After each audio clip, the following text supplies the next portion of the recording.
riding in. Oh, let's go! Oh, let's go! Oh, let's go! Oh, let's go! Let's go! I'm turning 10, we vibing to the end. Yeah, that's true. Hey, guys, welcome back to Talk with Ailani. Today's guest is Ebony. Thank you guys for having me. You're welcome. Welcome to Talk with Ailani. And how are you feeling today? I'm almost kind of nervous, to be honest, but I'm feeling really good about this. Okay, so please introduce yourself to our lovely audience. All right, well, my name is Ebony Ellis of Flipped ATL Mobile Bartending. I am a mobile and private bartender here in the metro Atlanta area. I service just about anything, as long as it's worth it, right? I've been doing it for about 5 years now. It's been really amazing. I've learned so much and met so many different people. So I'm happy to be here today. That's amazing. Thank you. Okay, tell our lovely audience about your early childhood and growing up. Ooh, so honestly, Ailani, you remind me a lot about myself. So growing up, I was a very adventurous yet very ambitious little girl, okay? From the very beginning, I knew I wanted to be an entrepreneur. So I would do things like start all these cooking businesses and invite my godmother to come and try everything. And I would make sure she support me. So shout out to Dr. Kula, Dr. Clarice Kula, my godmom. She supported me since I was literally 8 years old. I would make like spaghetti and be like, you need to come from wherever you're at and come and try the spaghetti. And then I'll put my hand down because she has to pay me. And she did. So I'm very ambitious. Yeah. Okay. So if you could describe yourself in 3 words, what would it be? Whew. A lot of people don't like when I say this, but shy to a certain extent, ambitious for sure. And I say this to throw people for a loop, but curious because I'm always eager to know what else is out there.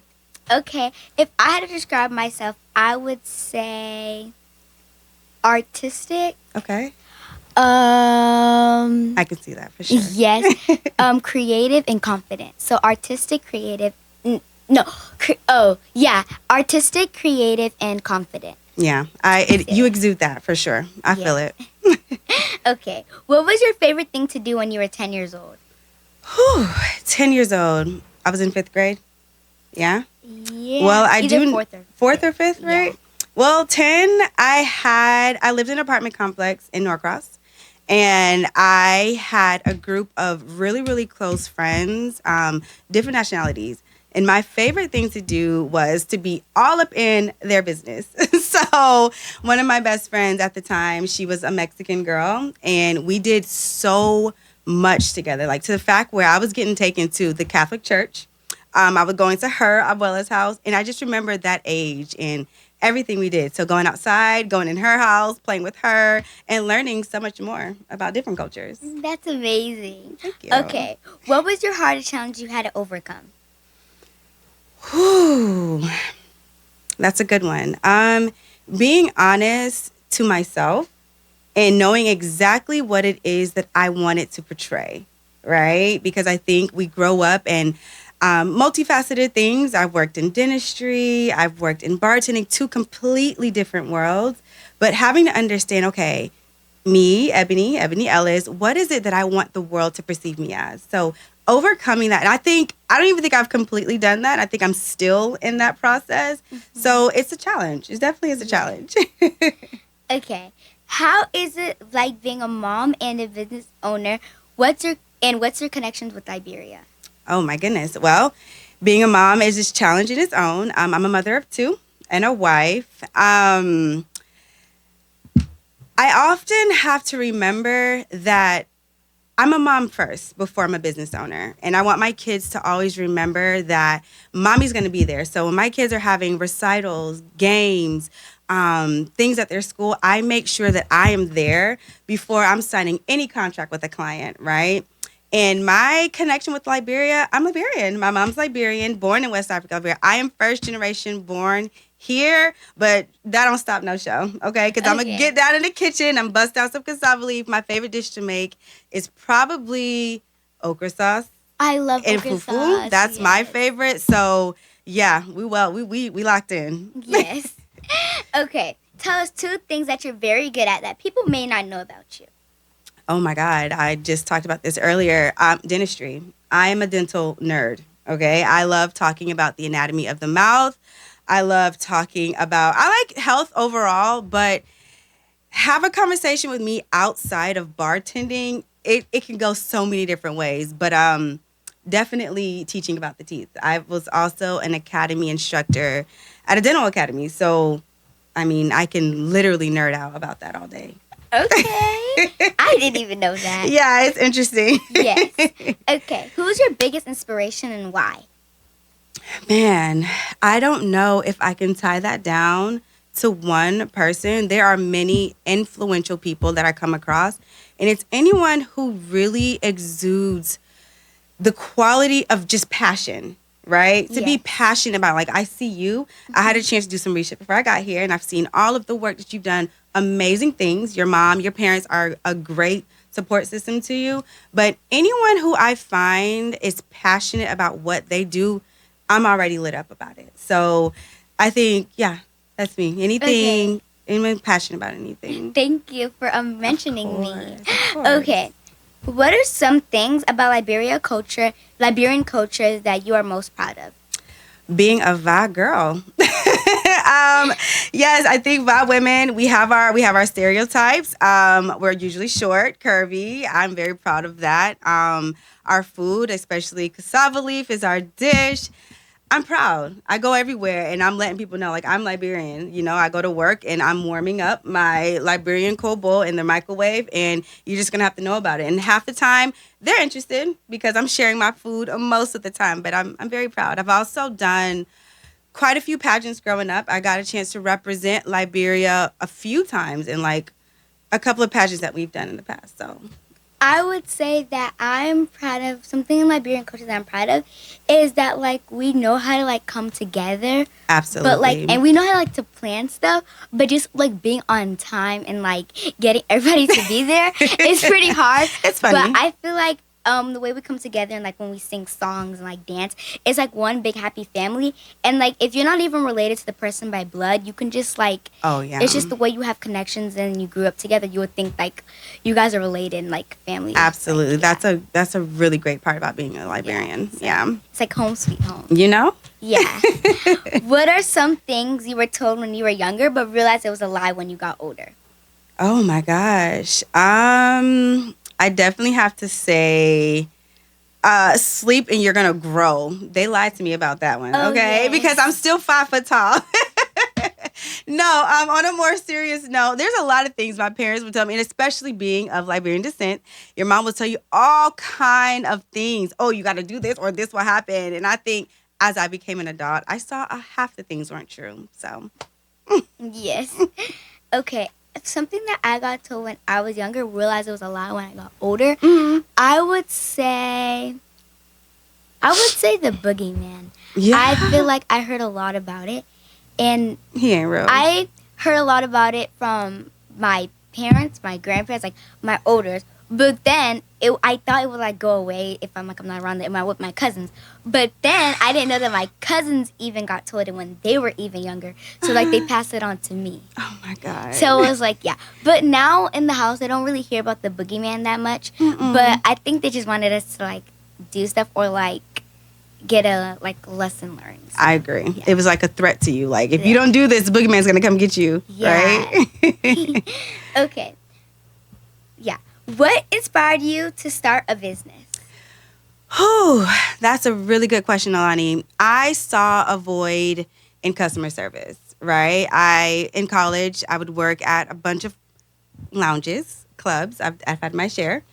And a lot of American clubs. And I just saw, like, customer service just was not a thing. And it's losing its power today time. And I'm like, what can I do in something that I actually enjoy doing and make it better? Now, people look at it, it's just bartending, right? But for me, I get a chance to meet people literally every single weekend and give them the best service that I would want to receive myself, right? I'm communicating through email, through text message, face-to-face, honesty, too. It's a big thing, right? And then when I show up through their event, 5 hours long, you have me. And from the first hour to the last, I make sure that I'm not letting that customer service go. So, yeah. Okay, so this doesn't have to be like a, question. Okay. But like a consistent question. But like if you had to do something differently in your beginning of your business and you wish you can like go back and do differently, what would it be? Learn my systems and processes early on. That was something that took me and I probably still don't have it down packed. In this industry, every client kind of has to be treated differently. Yes. So no one party is the same, right? So I went in it with one framework or structure, thinking this is it, this is all. But I quickly realized that every event, every host, every party had a different need. So Yeah. I needed to have something that was more universal. And I found myself constantly screaming like, oh my God, this person's hit me with, they want an open bar, they want a cash bar, they want mocktails, they want this, they want a kids party. So had to really learn how to, get it right the first time so that I can service people better. Okay, so what's your favorite part about owning a business? The flexibility I have to do or not to do. Honestly, like I mentioned, my kids do come number one. My husband and my kids come number one. And I like to be able to, today, I'm going to go to my son's talent show or I'm going to show up for my daughter's gym recital. And I can't take a client right now. I also have a really amazing team who fills in when I'm not there. Right. So if I can't take a booking, I have a great team who's been with me for like 3-4 years now, and they're able to go out. So I like the flexibility of having that. I would say my favorite part about having a business is that, like, I feel like sometimes it never really gets tiring, if that makes sense. Because I feel like there's always, like, new fabric prints to go look for. That could be fun. And then, like, building the different structure and all these different stuff. Yeah. And just, like, having fun in general. And, like, I've been having this business for a long time. And I feel like even every day I'm not, like, sitting down and, like, working on it. I feel like it's even though still growing. Like, Absolutely. I've been having since, like, 2020. People are still buying bows. Even, like, I'm growing, getting new merchandise, like mugs, T-shirts. So I feel like it's never get tiring or boring. And even though some people, like, quit, like, recently they quit, but I feel like if you just keep on going and add on, it will never get boring. Consistency, right? Consistency. Great. I like that too. So, yeah. Okay.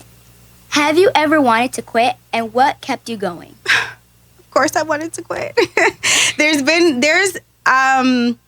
have been some clients who are just really tough to deal with, Ailani. There's been some clients who will, before you even have a chance to show your work or something that you're so good at, the back and forth, like the phone calls, the consultations, you can kind of feel that their vibe wasn't always so nice. So I would sit there and like, hey, this is Ebony. I'm ready to get your event. Give me some information. And they just have this attitude for no reason. I'm just like, oh my God, we don't have to do this. Like, we can really work together nicely and put on a great event. But definitely want to quit. I wanted to quit a couple of times. But I remember my end goal. Like, when you choose to be an entrepreneur, it is because you want to provide a service that maybe you're filling a void, like I mentioned. Like, you want to continue to do something that you have the power to control. So I push through every time. I do. Okay. So what does success mean to you? Oh, success is defined in so many ways. Success to me is majorly linked to consistency, because if we really want to say what is successful, you would measure it differently than I would. But I feel like, to me, success is how consistently I show up for my clients, not maybe forgetting a booking that I might have had, right? Making sure that things are growing. Like, if my profit and loss is still growing, my employees get paid, my team gets paid, we still make public appearances on Instagram. So those things, just staying relevant, equals success, but it can be defined in so many ways. I would say success means to me is that, like, as like a person, you have to put in the work to be able to succeed. And I feel like you can't, like, again, like, you can expect to just start a business and think that's going to go so well. Of course, there's going to be challenges, but not only, like, your clients or somebody, you feel like they're going to, like, the way they're working with you is not good. I feel like you also have to, like, put in the work too, and make sure when you're putting the work, and like having employees or all those stuff, they're watching over you so that they can do the same thing, and it keeps on growing and growing. So yeah, I would feel like that, but also it can have like its different ways because you can do different things to succeed. Like you can even be at school and you want to have a great you want to have like a great have a great day and like just get a good grade, but if you're not going to put in the work and not study and do something right to get that, how are you going to expect to succeed? So, amen to that. To have a great day, you have to put in the work. Absolutely. So, yes. That's a good word. Okay, so what's the biggest lesson you have learned by being an entrepreneur? The biggest lesson I've learned for being an entrepreneur is, let me see.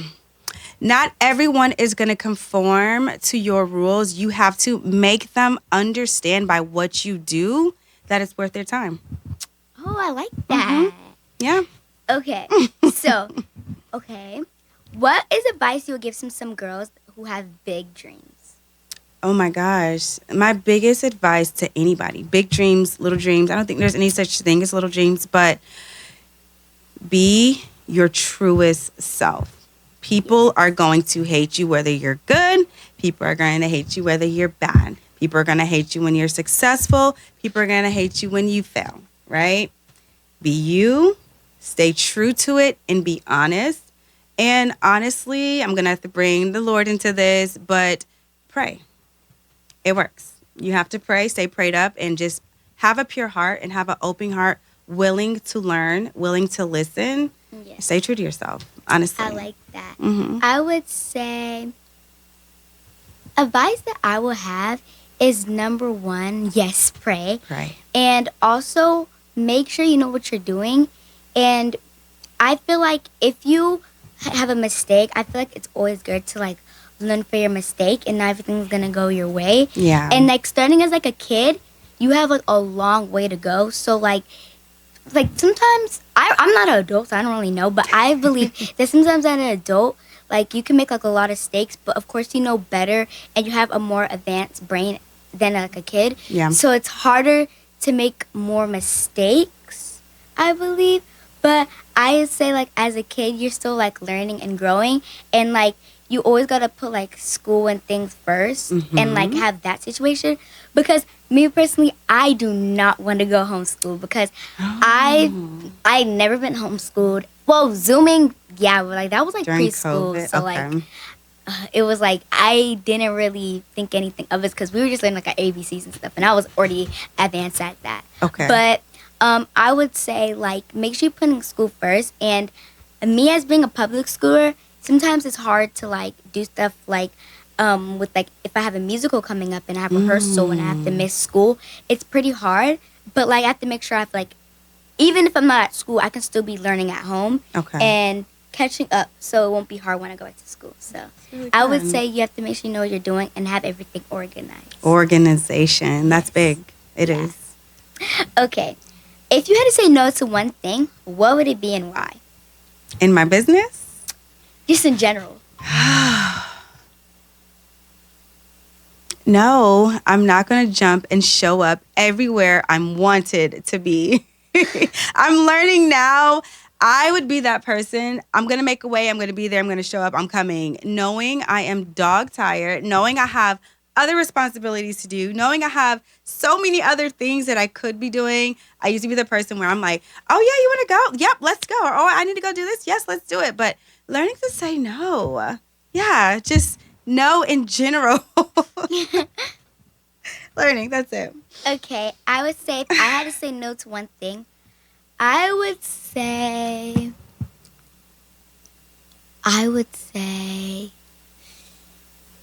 Dun, dun, dun. Oh, I know. I would say that I feel like a lot of like teenagers, they get so carried away with their career that like some of them like drop out of school. Cause like sometimes I see like these content creators and they'll be like not around my age but like older, and like it'll be like around school time. And I don't even know if they have like the same school time as me, but like at one point I was like, okay, maybe like they're homeschooled, but like they're never at school. Like I see like they're never at school, they're like at home, and like they wouldn't be till teenagers like, oh, you can tell that they graduated. Yeah. They'll be like at least like 15 or something like that. Okay. And I would be like, oh, like, are you guys still in school? So I would say no to quitting school Yeah. and getting very carried away with your career that you have to miss so much of school. Like, Yeah. that's not really healthy. And I feel like there's so much in this world that you learn and you, like, I don't think you ever stop learning. Absolutely not. I don't think you ever stop learning. So I would say, me personally, I want to keep on going to school until, like, I graduate college. That's the goal. Yes. I want to see you go that far. Yes. If I want not to see further. myself. Okay. Yes. Okay. I do. What's one thing you have to do every week that feels good and nice, and why? My hair. Okay. It is my guilty, but Ailani, I'm obsessed with doing my hair.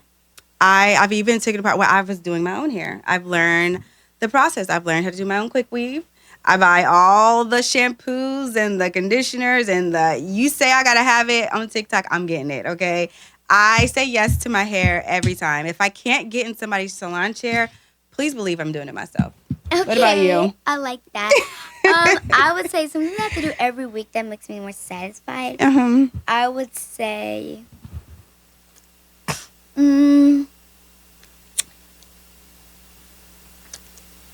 well, I was going to say, like, sometimes people don't like being at school. I was going to say, like, doing activities in school, but not most of the time we're in school. So, like, maybe, like, summertime. Yeah. I like, usually, like, during school, let's say it's, like, during school, and, like, we have, like, a full week of school, and we have a weekend to ourselves. I like to, like, go places.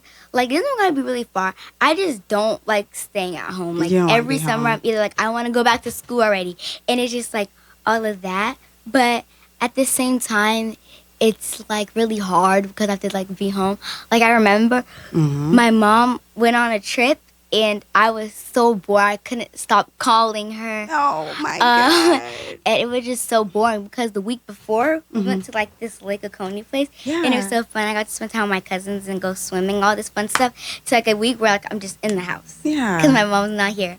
But I would say I have to be somewhere. You like to be out. You like to be doing activities. Yes. And it sounds like you have really good teachers because you really like the school you go to, right? Yes. That's amazing. That speaks volumes. And it's not always a teacher. I feel like it's my space and my surroundings, and I feel comfortable because, like, I remember I was, like, wake up from school, and I would just, like, be really tired. And some kids were like, oh, I don't want to go to school. But deep inside, I was just like, can I just be at school already? I didn't even want to get dressed, nothing. I just want to be at school. And it's like, good. Yeah. Keep that enthusiasm about school. It's a great place. Yeah. It's good. Okay. What is your favorite Liberian dish and why? I think you pretty much said Woo! it. I've probably said it once or twice. Yeah. My all-time favorite is okra sauce and fufu, but I will bust down palawa sauce. Ooh. Yeah, I love palawa sauce. I love cassava leaf, of course. How can I not? Like, I don't know if there's a Liberian dish I don't like. Yeah, yeah. What about you? What's Okay, your before all-time I favorite? do me, Yeah. I have a question. Okay. Do you like seafood or like crab or anything in your okra sauce? Because I do. I do. When Yes. I think that's the fun part about Liberian food versus every other African dish. We know how to include everything in our soups, right? Yes. Because I'm going to have chicken feet. I'm going to have Yes. turkey neck. I'm going to have pig feet. I'm also Yes. going to have shrimp, crab, sometimes fish every once in a while, you know? But yeah, I like all of that. I don't discriminate. My Yours. favorite when I was like 9 to 8, because Yeah. I feel like I had my eras where I like into. Oh, it changes. Yes. Okay. Talk to me. I think I used to have like okra sauce back then, but I feel like now I kind of like pepper soup. Pepper soup, such a classic, yeah. Yeah, like, but younger I used to like, I don't remember if I used to like it spicy, but like now I want it like You kinda like spicy. pepper? But when I want it spicy, I don't want it hot, like steaming hot. I want it Okay. like room temperature. Warm. Because if it's spicy and hot, they just don't go together. Then it burns. Yes. Like it burns. It burns. Literally burns. Yeah. But like, I don't want it. I want it like room temperature and like a little bit spicy. But You're okra making me sauce will hungry. forever be my favorite. Yeah. I literally have a pot of okra sauce at home right now. Okra sauce and cassava leaf right now. Yes. So yeah. If you had to say keep your head up to someone or a group of people, who would it be and why? Keep your head up to the people who are struggling identifying with who they are right now. I feel like right now in our economy, right now, just the temperature of our state, of our country, a lot of people are really trying to figure out, oh my God, like, I don't know if you guys been listening to news, but now produce is bad, right? And I feel like it has everyone just in this frenzy of can't eat this, can't do that, can't go here, this is bad for you, this is cancerous. And I feel like when you check on your friends, like, hey girl, how are you doing? Everyone's just like, man, I'm out here trying. But anyone who currently feels like they're just in this constant state of man or bro, I don't know, keep your head up. Keep your head up because there are still really good things that surround you, but we're living in a time where it's easy to forget those things and to focus on the bad. Yes. Look at me here today. Like, I could have been at home like, oh my God, it's a Tuesday, but I'm like, I got invited by Ailani to be out here today, so it's like, this is good. Yeah. I would say keep your head up to, I would say I'm noticing, like, I remember there was, like, there's this, like, okay, it sounds pretty funny, but there's this, like, person named Blippi that, I know, like, Blippi. Yes. And today, well, really last week, I got out of practice, and my friend called me, and then she was like, oh, hi, Lonnie. And then she was like, Alani, did you know that Blippi died? And I was like, what? Like, on a Tuesday, like yesterday? Is that real? Like, and then, so we searched it up, and it was an error. Oh, it's a rumor, like false rumor. And false Google, like, did an error. Like, they messed it up, and they said that he died. Oh, and I'm like, one, I feel like a lot of people are losing people on this road, and it's getting very dangerous and scary, because you never know if you're going to, like, make it alive or you're going to survive this day. Yeah. Two, I feel like people are getting very carried away with the internet. Like, they would, like, see 100%. something, and then they would just, like, run to their friend and say, oh. They believe it too quickly, right? Yes, and me as a person that I used to do that, and I feel like now it was like, oh, maybe he didn't die. At first, I was like, oh, what? Because, like, I used to, like, watch movies, and then it was, like, it was a rumor. I was like, wow, I can't believe I just believed this for, like, over 20 seconds. Do your own research. That's the moral of the story, right? Yeah. And then I remember, I forgot who it was, but from Home Alone, I think she played the mom. Okay, yeah. Yeah, and she died. Really? Yeah. Now, is that a rumor or is that real? It's real. Really? Yeah. Yeah, I'm not up to my current events, but that's really sad. Yeah, so it was really sad. So I would say, one, if you're losing people, keep your head up and it's okay. Okay. And I feel like another thing is, if you are like that people who are sitting there and like seeing your name in the air and different rumors about you, I would say keep your head up, because you and Jesus Christ are the only ones, well, deeply, the first people who know if it's true or the real truth about yourself. So, because sometimes even like your own parents don't even know, or your friends don't know, the people that you run to first, and you're the first person to find out, so you really know the truth. So That's true. I would say keep your head up and going. I like that. Okay, how can people support your business? Oh my God. You guys, you can really support me by booking flips. We do, again, private and mobile bartending. We keep our group numbers now just so that we have more control for party sizes under 100 people, because we want to make sure that we are giving exceptional service, right? So you can book me. You can find me at ebony.ellis@flippedatl.com.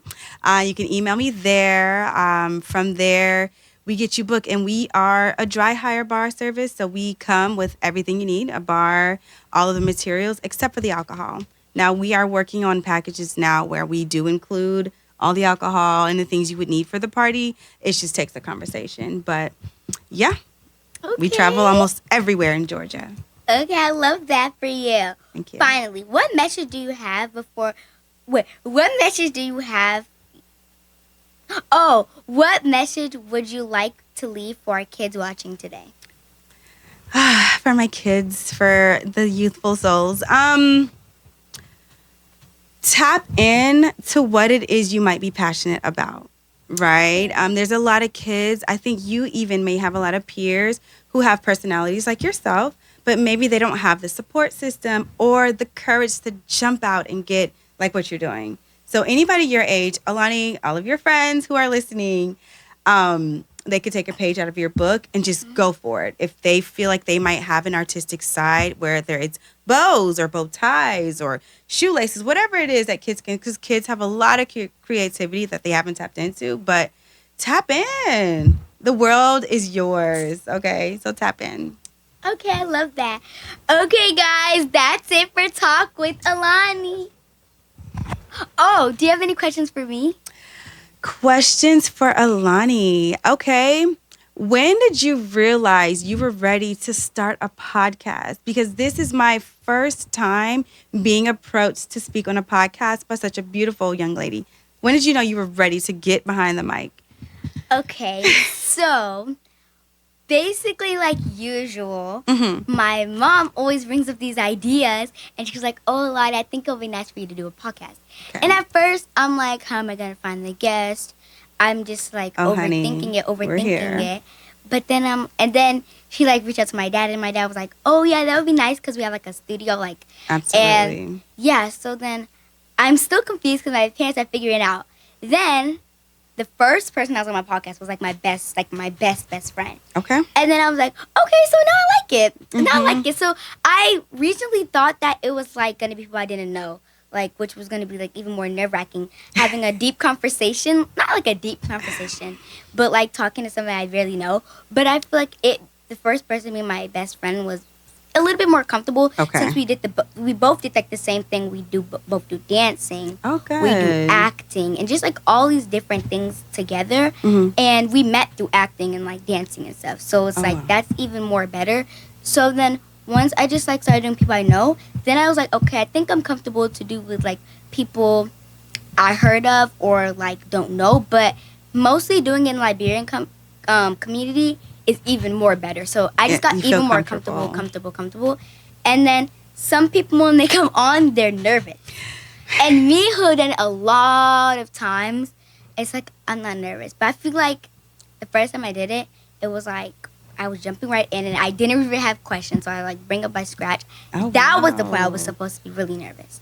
But now I got it. Yeah, you got this down packed. Yes. It's such an honor to be here, honestly. Thank you. You're so welcome. Any more questions? I don't have anything else. Okay, guys. Oh, any last words for our lovely audience? It's been an absolute pleasure joining you today. Thank you. I really do. I would love for everyone watching today to check us out for the Flip ATL Mobile Bartending. We also have an event space in Lawrenceville.